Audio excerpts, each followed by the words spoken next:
ಯಾವುದೇ ನಮ್ಮ ಆನೆ ಶಿಬಿರಗಳಲ್ಲಿ ಪ್ರವಾಸಿಗರೇನಿದ್ದಾರೆ ಅವರಿಗೆ ವಿಸಿಟರ್ಸ್ಗೆ ಆನೆಯ ಸಮೀಪ ಯಾರೂ ಬರದ ರೀತಿಯಲ್ಲಿ ನೋಡಿಕೊಳ್ಳಬೇಕು ಅಂತೇಳಿ ಹೇಳಿದ್ದೇನೆ. ಮತ್ತೊಂದು SOP ಹೊಸದಾಗಿ ಪ್ರಿಪೇರ್ ಮಾಡಿ ಅದನ್ನು ಕಟ್ಟುನಿಟ್ಟಾಗಿ ಜಾರಿಗೆ ತರಬೇಕು ಅನ್ನುವಂಥ ಒಂದು ಸೂಚನೆಯನ್ನು ಕೊಟ್ಟಿದ್ದಾರೆ.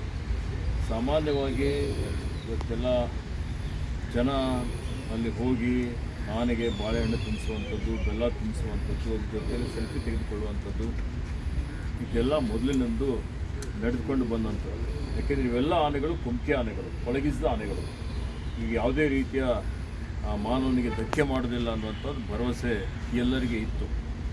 ಆದರೆ ಈ ಘಟನೆ ಏನಾಗಿದೆ, ಈಗ ಈ ದುರ್ಘಟನೆಯಿಂದ ಎಲ್ಲರ ಕಣ್ಣು ತೆರೆದಿದೆ. ಆನೆಯ ಬಿಹೇವಿಯರ್ ಯಾವಾಗ ಏನಾಗುತ್ತೆ ಅಂತ ಹೇಳಲಿಕ್ಕೆ ಬರೋದಿಲ್ಲ. ಹೀಗಾಗಿ ಇದರಲ್ಲಿ ಮತ್ತು ಈ ಕಾಳಗದಲ್ಲಿ ಒಂದು ಆನೆನೂ ಭಾಳ ಗಂಭೀರ ಅದಕ್ಕೆ ಗಾಯಗಳಾಗಿತ್ತು, ಅದು ಮೃತಗೊಂಡಿದೆ.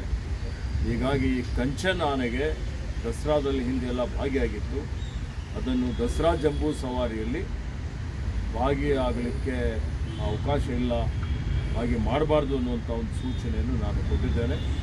ಮತ್ತು ಮುಂಬರುವಂಥ ದಿನಮಾನಗಳಲ್ಲಿ ದಸರಾ ಜಂಬೂ ಸವಾರಿಯಲ್ಲಿ ಸಹಿತ ಜನರು ಆನೆಯ ಸಮೀಪ ಬರದ ರೀತಿಯಲ್ಲಿ ಒಂದು ಈ ಕಾರ್ಯಕ್ರಮ ಆಯೋಜನೆ ಮಾಡಬೇಕು ಅನ್ನುವಂಥದ್ದು ಕಟ್ಟುನಿಟ್ಟಿನ ಸೂಚನೆಯನ್ನು ನಮ್ಮ ಇಲಾಖೆ ಅಧಿಕಾರಿಗಳಿಗೆ ಕೊಟ್ಟಿದ್ದೇನೆ.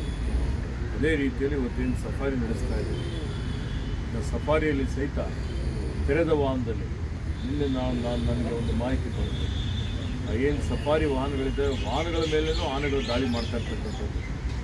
ಹೀಗಾಗಿ ಇದು ಅತ್ಯಂತ ಗಂಭೀರತೆಯಿಂದ ಸರ್ಕಾರ ಇದನ್ನು ಪರಿಗಣಿಸಿದೆ.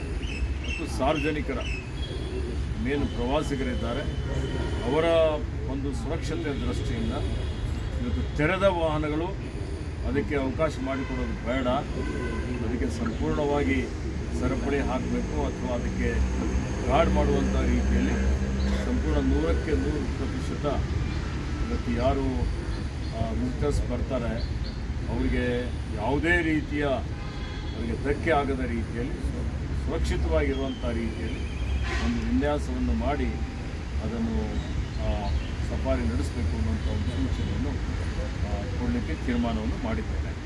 ಈ ಸುರೇನಗರದಲ್ಲಿ ಸ್ಟೇಡಿಯಂ ಏನಾಗ್ತಾ ಇದೆ ಸರ್?